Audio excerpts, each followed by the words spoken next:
Hi, I'm Raylene Taskoski, and I've talked to over 10,000 women about sex over the past decade. Welcome to the Stand Up Comedy Sex Ed podcast.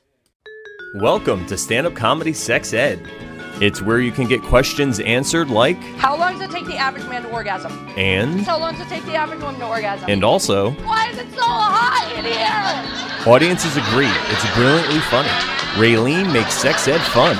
This show is entertaining, factual, and relatable. There's nothing worse than being halfway done with sex and feeling your vagina shut down on you.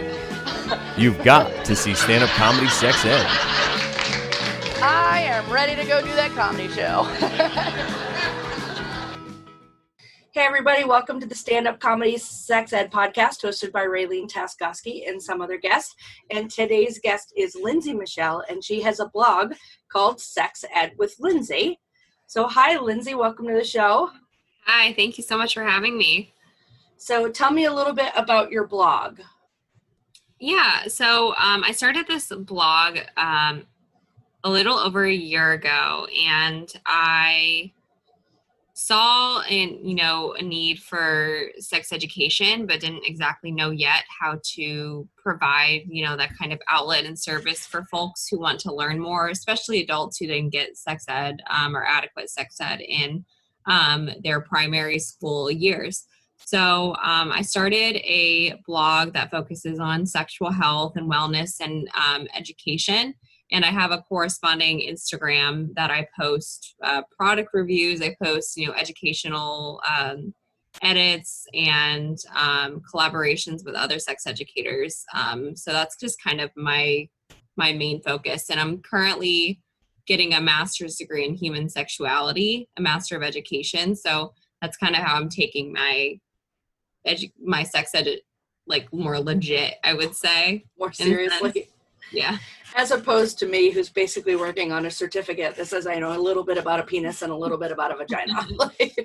But I have 13 years of talking about it. So yeah, that's fine. So that's where I found you, right? I found you on Instagram. You had liked one of my posts, and I was like, oh, want to talk about sex? I'm always like, yeah, let's do it. It's hard to get me not to talk about sex. That's the hard thing. And sometimes I look around, I'm like, oh, this isn't the right spot for this.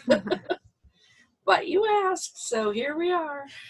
What do you find to be the thing that you get the most feedback on when you do a blog or a post?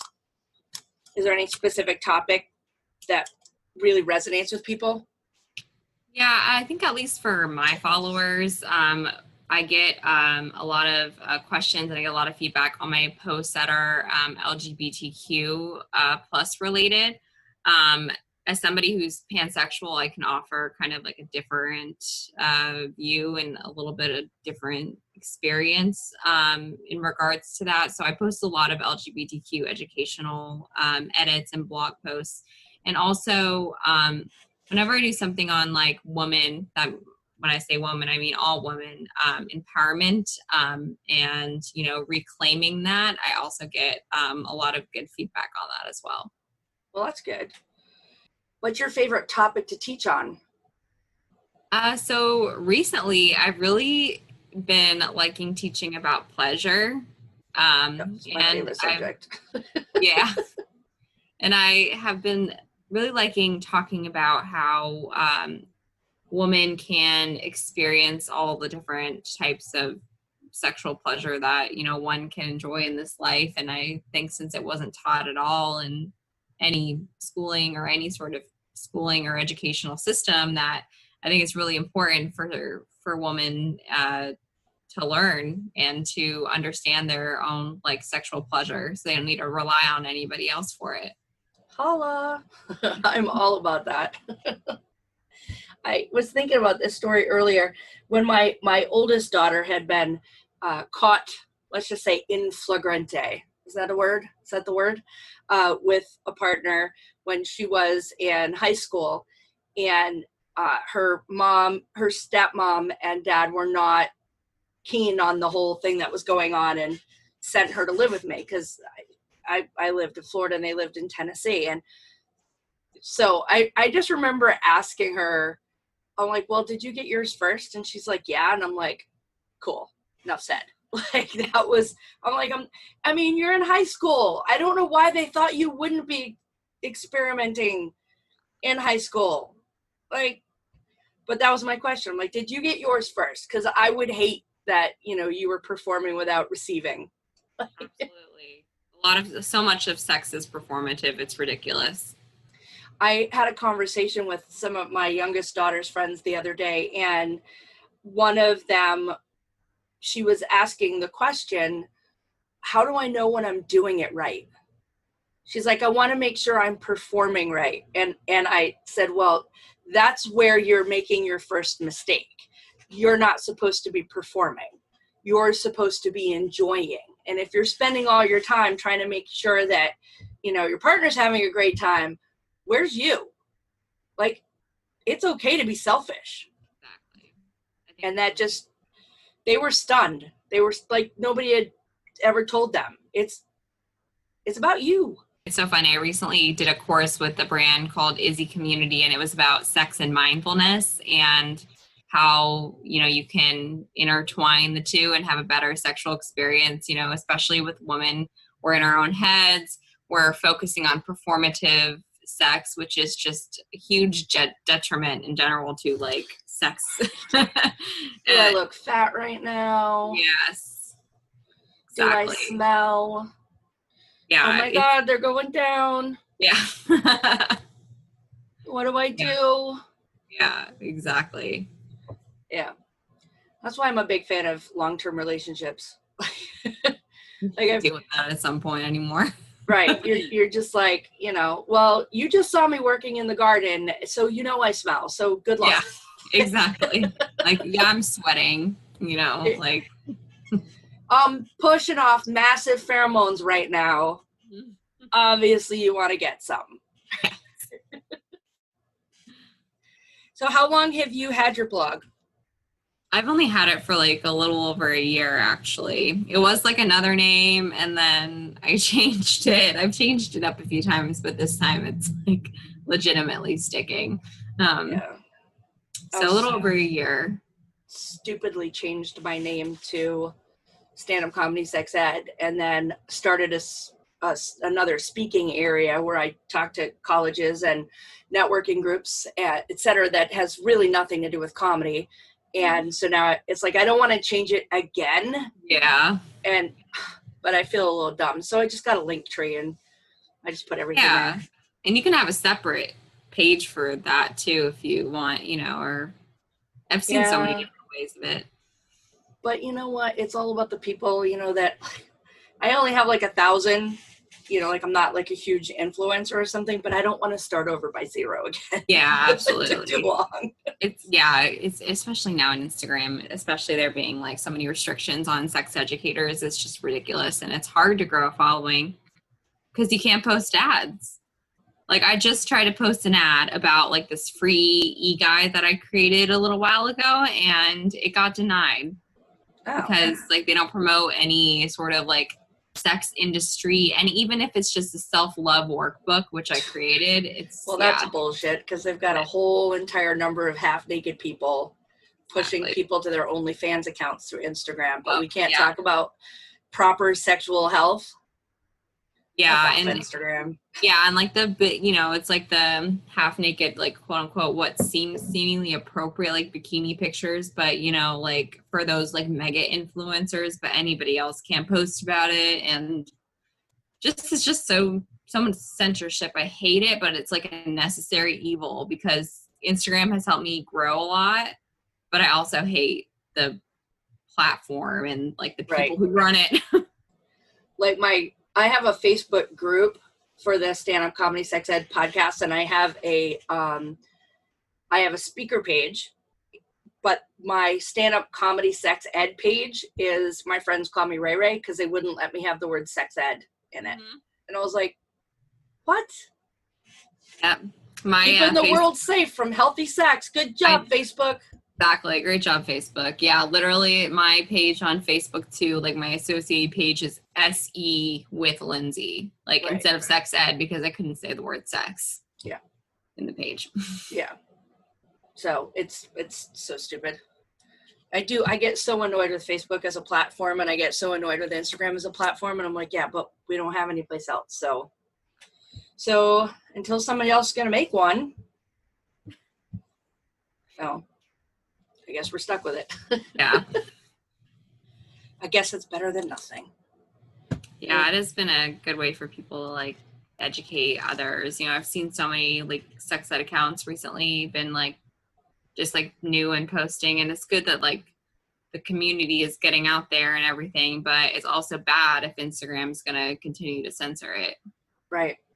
One of my main points in doing all of this is to get the conversation of sex to stop being so locked down. I think it's a shame that the sex ed that we have coming out of schools is completely useless. They don't even particularly cover anatomy well, which is still useless. I remember seeing something on Facebook where people were just absolutely losing their shit because in a health class or a science class, they were talking about anatomy, and they were talking about all the parts of the vulva and all the parts of the penis. And they were like, these kids don't need to know. And I think it was like kindergarten or first grade. And everybody's like, these kids don't need to know this shit. And I'm like, well, why did you teach them about their nose, their mouth, their ears, their eyes, their cheeks, their chin? Why is it okay to talk about all of that, but it's not okay to talk about their anatomy? Yeah, their penis and testicles, vulva, labia, clitoris. What the fuck? Like, why are we pretending those areas don't exist? I don't know. It's like this whole fear-based thing that people suddenly think that, oh, if I teach my kid about their anatomy, or I teach them the proper names of their anatomy, you know, and I don't say like pee-pee and woo-woo and actually teach them that, then suddenly they're just going to start like wanting to have sex when they're 5 to, you know what I mean? Like they're going to be like start being like sexually active earlier for some reason. But we know that comprehensive based education, you know, which includes all of the anatomy and everything that we've talked about so far, like to help, you know, like makes kids have better choices in the end. So it doesn't add up. You know what I just thought? There's teaching your child that their nose is called a nose is not the reason they started sticking their finger in it. Exactly. And it's the same thing with their vulva and their penis. Just because you taught them the name of it is not the reason they started rubbing on their teddy bear. Exactly. It's because they figured out it feels good. Exactly. Yep. Exactly. I love it when I come up with stupid shit like that. It's a good analogy. It really is. And it just popped right into my head right then. Oh my God. I should put that on a t-shirt. So how long do you have till you're finished with your master's degree? I have a while. I just started. What are you going to do with it? I don't know. I really want to write curriculum for schools. I want to be kind of like a workshop facilitator. So, you know, writing the curriculum and then educating teachers, school districts, administration on that curriculum. So it's basically teaching the teachers so they're better equipped to do a good job on teaching sex ed. I wouldn't be opposed to teaching sex ed at all, but it's hard for me because I want to teach about all of these things. And I think that they should be taught every single day from kindergarten through 12th grade. Like health and sex ed should be like an integral subject like math and English.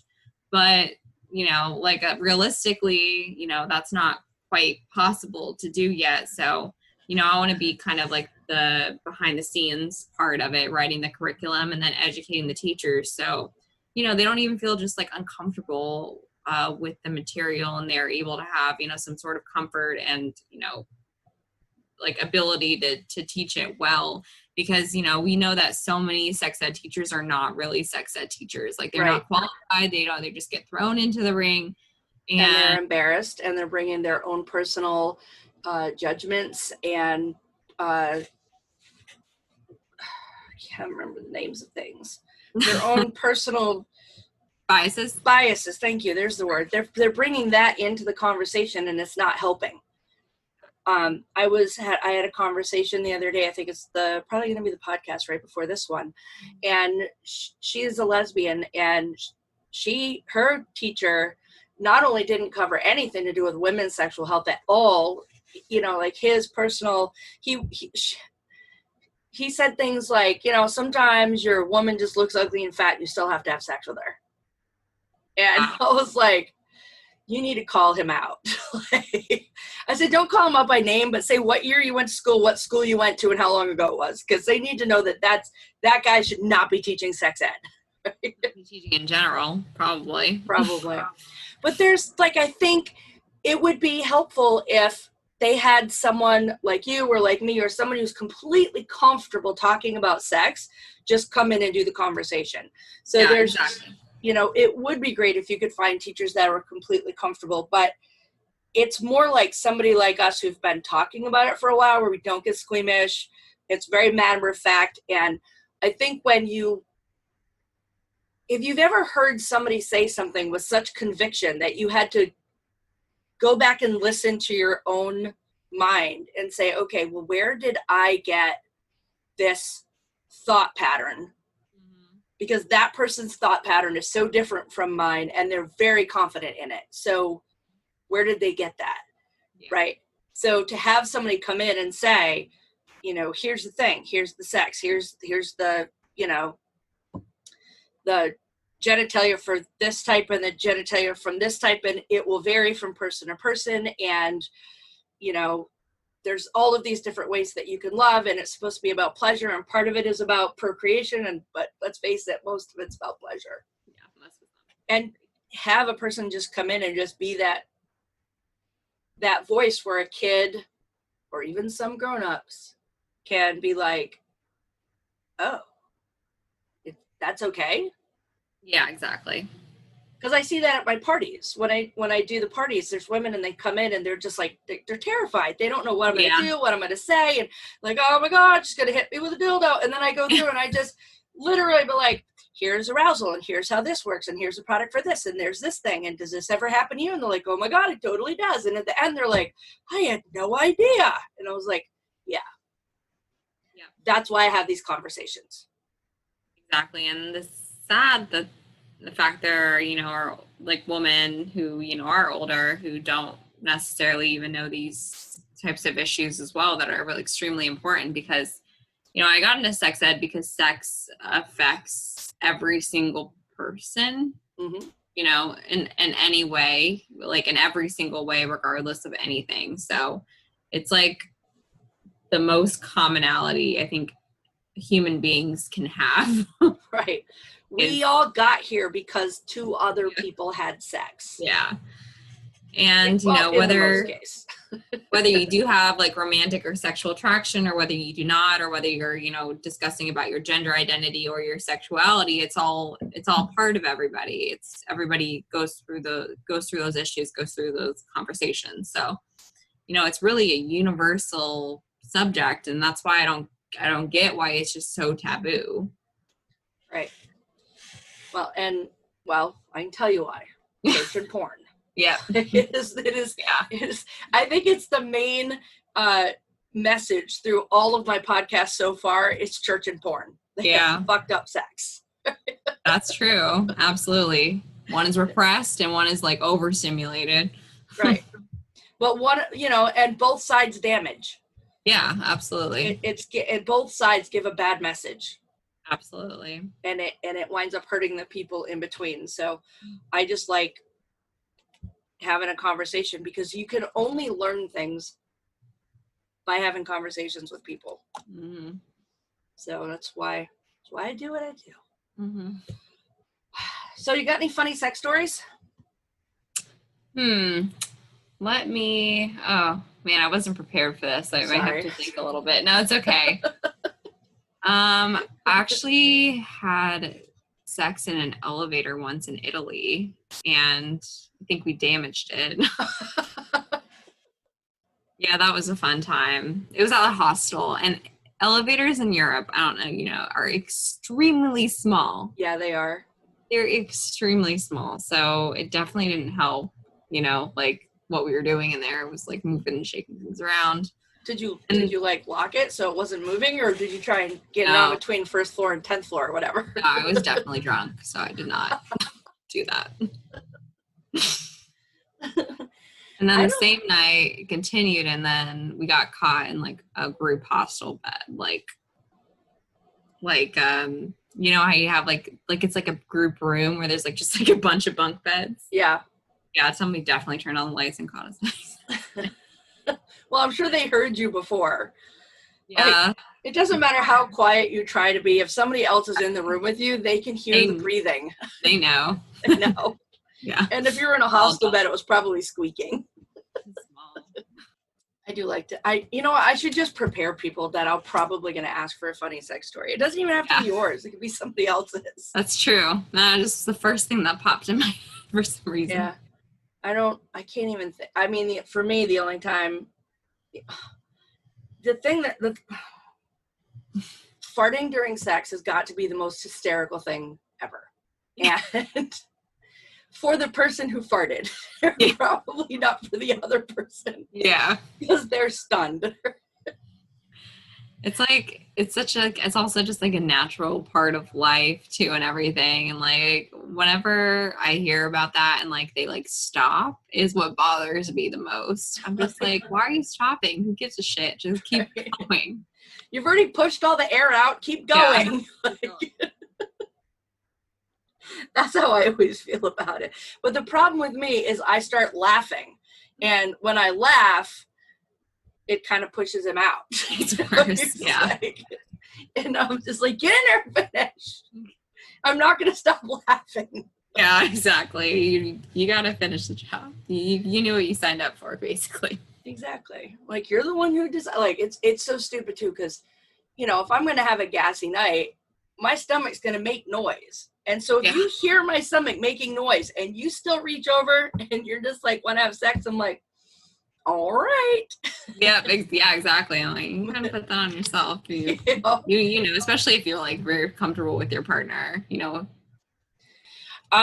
you have anything else that you want the public to know? Ooh, about anything? Anything. I think, it's really important if you are a parent to be active in your child's life in that sense. Don't be afraid. It's important for you to be a part of, in a sense, like to be informing them about sex and about like their sex lives, or else they're going to be getting the information from somewhere else. And typically that information's not reliable. Right. I've seen from either from, school-based sex ed, unless you live in a pretty liberal state, you're not going to be getting adequate sex ed. And even those states still have issues too with pleasure inclusive education and gender inclusive and LGBT issues. So, I feel if you want your child to grow up like to be the best that it can be, you should be teaching them about sex and about like their bodies. Right. Very first episode of this podcast is called How to Talk to Your Kids About Sex. Oh yeah, I love that. The rule is if your kid asks you about sex and you do not answer them, they will ask someone else, and then you lose control of the message. Yeah. So give them the information they need so you are a reliable, trusted person that they can come to when they have questions. Yeah, absolutely. And, if you need help, that's okay. Like, there's so many resources that you can find, like, either through, different sorts of, I know, like, a lot of, like, sex educators have their, have consulting. They have, all this to help parents. They post workshops, to help teach their kids to help teach them to teach their kids about sex. That's definitely something that I'm interested in doing at some point, because my parents had, issues talking to me about sex. Not that they were necessarily shameful at all or anything. Like my mom just like put me on birth control when I was 16 and was like, that's it. Oh. Just like, but no, like no discussions, no questions asked, just did it. He's like, you want to be on birth control? I'm like, hell yeah. I just gave them mounds of condoms. Like, here, share them with your friends. Do whatever. Yeah, exactly. It's I don't want to say I was a bad kid, but I was probably the first of my friends to have sex. And sadly, I think it is because I thought everybody else was having sex. Yeah, that's another conversation that's important too. Yeah. Realistically, how many of your peers are actually having sex? Right. You know? And how many of you just telling you a story because they don't want to feel bad that they haven't had sex yet. Yeah. So that's another fun topic. But yeah, no, I was probably the first one of all my friends to have sex because I thought everybody else was having sex. So yeah. And then that goes and goes and goes in the circle. And then, you know, bound to be somebody who's not being safe, you know, or hasn't learned about the importance of being safe. And, you know, so, and then something happens, you know, whoop, pregnant. That's happened to my friend group. Yeah. I love to talk about condoms because even though I've been married for 24 years, we still use condoms because that's my choice. Like, carry in, carry out. No child left behind. Take your mess with you when you're done. Love that. And I talked to some college educators, and, you know, they say the problem is that we have taken condoms and we've made them, it's a negative. Take these so you don't get pregnant. Take these so you don't get a disease, so you don't, like, it's all negative, and staying the positives, like, hey, if you use a condom, you're going to last longer. Yeah. You know, if you're going to use a condom, it's going to prevent parenthood at an early age.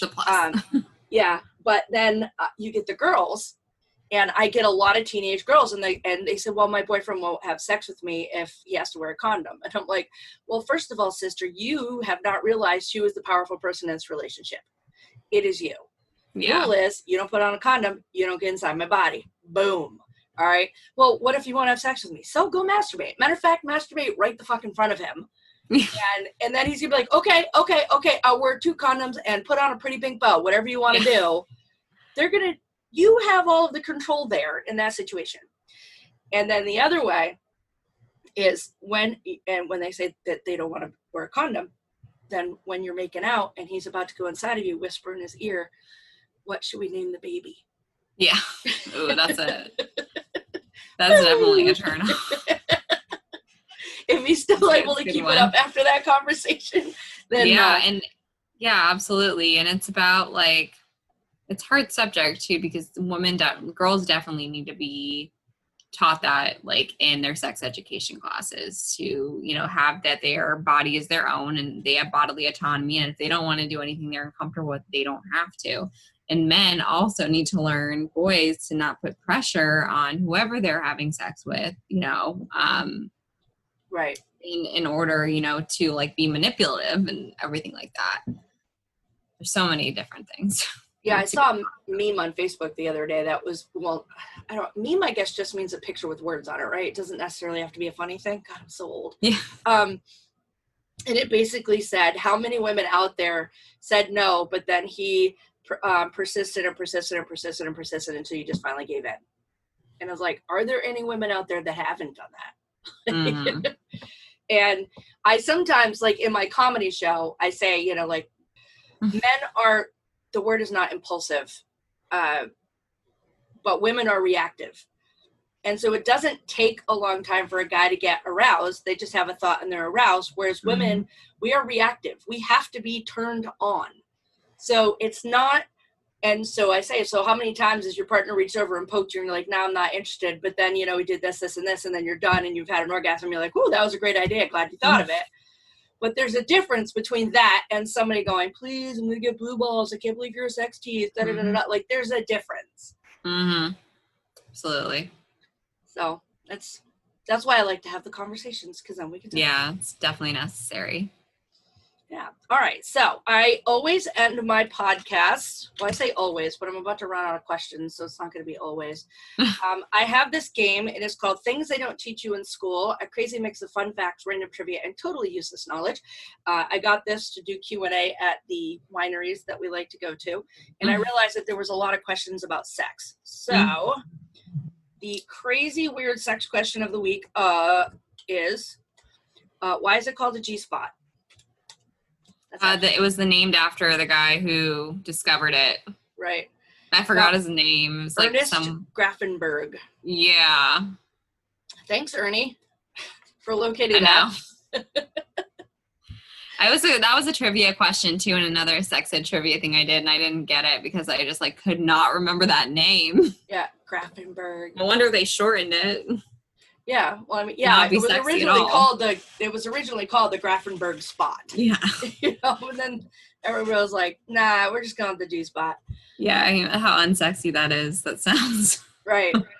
Hey, can you get in there with your fingers and hit my Grafenberg spot? Yeah.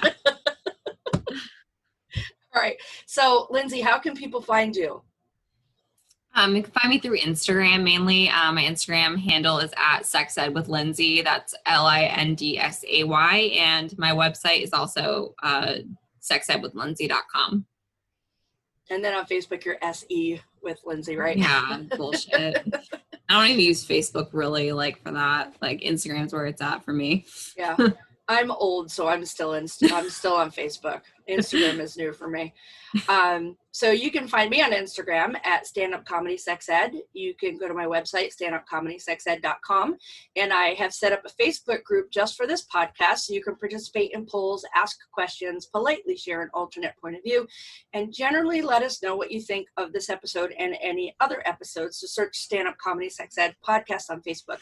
If you're listening to this, please subscribe to the podcast, like and share, and put a comment so that will boost my ratings, and Apple will finally put me on their ratings because apparently I'm currently unranked, even though I know people are listening because I get my downloads. So Yes. I am excited to have talked to you. Thanks, Lindsay. I had a good time, and have a great day. Absolutely. Bye-bye. Thank you, Raylene. Bye.